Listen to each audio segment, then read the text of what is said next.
Alrighty guys, this is Andrew, and today we got some really exciting stuff. Yesterday, July 19th, 2016, there was a new patch in Overwatch, pretty big one I would say, with the introduction of Ana and a bunch of hero balance changes that a lot of people were asking for. And it's been on the PTR for quite some time, and it's finally hitting live servers. A lot of people are happy about the changes, I think, overall. Now, I figure at this point most people will probably know what the balance changes were and what the patch pretty much consisted of. So what I'm going to do is just link the patch notes down below and then just kind of go over some of the more interesting points that stuck out to me here in this video.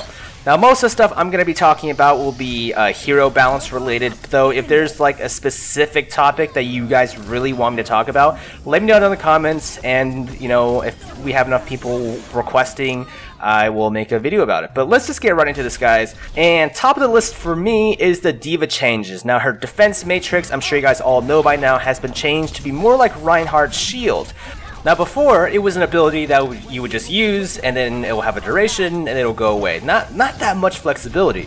But now, with the new mechanic, it has like a resource meter, where you can kind of toggle the shield on and off with a 1-second cooldown. And this flexibility, you know, this kind of ability to micromanage the shield really opens up a lot of possibilities for D.Va, because if you manage the cooldown correctly, you know, very rarely would you be in a situation where you wouldn't have at least some little bit of your defense matrix duration up. So this gives D.Va a lot of survivability.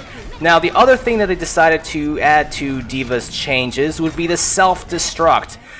Basically, the most important stuff to me anyways is that the explosion delay is reduced by 1 second, so now it's 3 seconds before it explodes. And while this may not seem like a lot of time on paper, holy cow guys, I've been landing a lot more kills with D.Va's ulti than before. Before, it used to be like a more of like a distraction type ult, a type of ult that will just make people run for cover, maybe put them out of position for a little bit.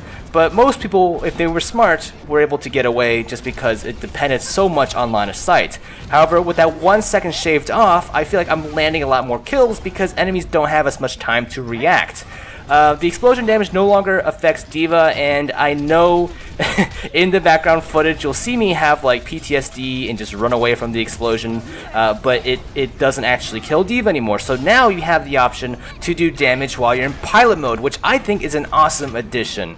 The other change that I want to mention would be to McCree. Now McCree, he's been through some rough times ever since his fan, the hammer, got nerfed, but now they're bringing back his range. Now his Peacekeeper, the left click, the primary fire will now hit for 70 damage, full damage at longer distances, making him a complete mid-range, almost kind of long-range monster. I mean, if you have good accuracy, you can out-snipe some snipers.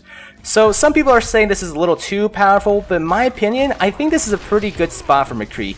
He feels much more viable. I mean, for a little bit there, not McCree, Soldier 76 was taking McCree's spot as the mid-range slash maybe long-range damage dealer. But now that McCree has his no damage or very little damage drop-off back on his left click, which will do 70 damage or 140 damage on headshots, you know, he becomes that character that relies on aim and really rewards high aim players. And so I think this change is great. Some people are saying it's a little too strong, but just from my point of view, because it's so aim-based, you know, to be able to do that reliable headshot damage, you do have to have pretty decent aim to land those headshots. I think McCree feels pretty good right now in this current iteration, because he still has that CQC power to kill squishies up close with fan, and he has some longer range viability without actually, you know, just destroying everyone like how he used to do with no damage drop-off, you know? Next up, we have Mercy, and in my opinion, Mercy didn't really need a change. I don't really know why Blizzard decided to fuck with Mercy, but stuff that changed were the damage boost no longer stacks. I mean, whoever really did that, I didn't see that much, especially in competitive. I didn't see people stacking damage boosts. Now, the interesting stuff is the Resurrect. It now costs 30% more, though, to be honest, I didn't really even notice the increased cost. I mean, I could feel it a little bit, but in my opinion, I mean, just healing allies who are taking a lot of damage, especially tanks who just soak up damage, like, it wasn't that hard to charge back up. Mercy definitely did get a slight buff as far as survivability in the form of being able to move while she resurrects people, so I definitely think this adds a new little layer to Mercy play, you know, makes her a little bit more speedy and mobile, though to be honest guys, in my personal experience, I've never really had an issue with her standing still. Like, I never was like, oh man, I wish I could move while I'm ulting, like, I don't know, it never was really that big of an issue for me, but hey, I mean, if Blizzard thinks it was a good idea, and obviously they thought it was enough to put it into live servers, maybe there was a valid reason. I don't know, maybe some of you guys can enlighten me down in the comments, but for me, I don't think Mercy really needed that much change. I mean, maybe the ult did charge up too fast, but I don't know. Let me know down in the comments again what you guys think. Alright, moving on to the last hero, and that is going to be Zenyatta. Now, this one is kind of the most talked about change, at least from my experience just reading through the subreddits and stuff, because everyone was looking forward to the day when this shiny little robot will come back into glory. So,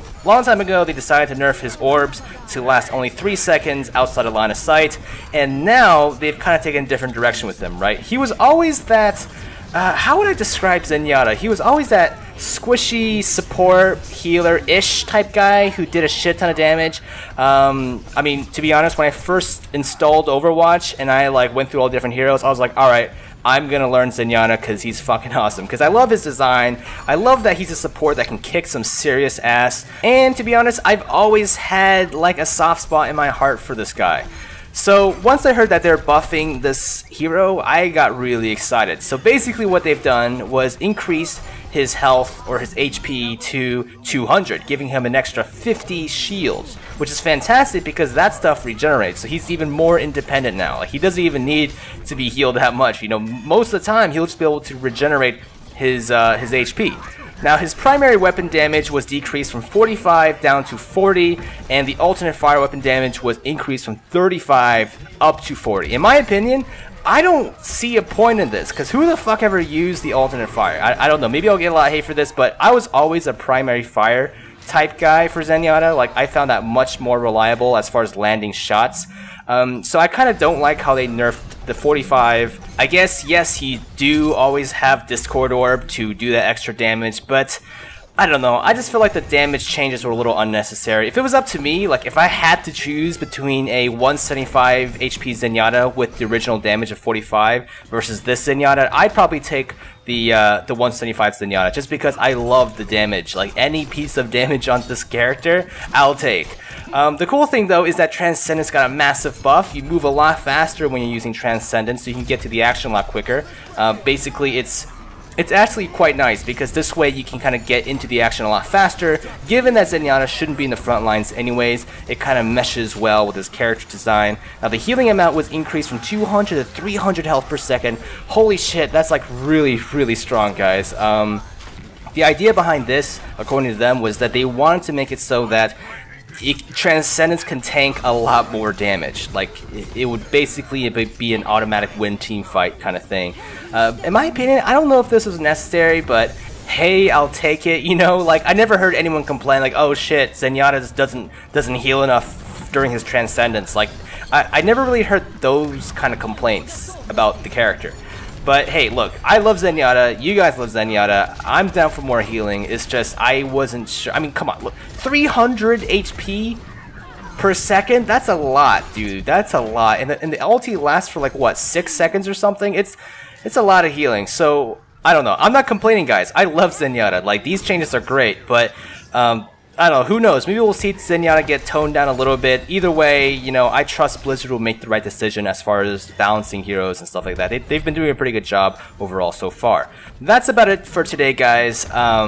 I just did a quick rundown of the hero changes that really interested me and really stuck out to me. If you guys want me to kind of go over anything else in this patch, please let me know down in the comments, and I'll make a separate video for that if there's enough people care to hear my opinion on something. But I guess until next time, I'll see you around.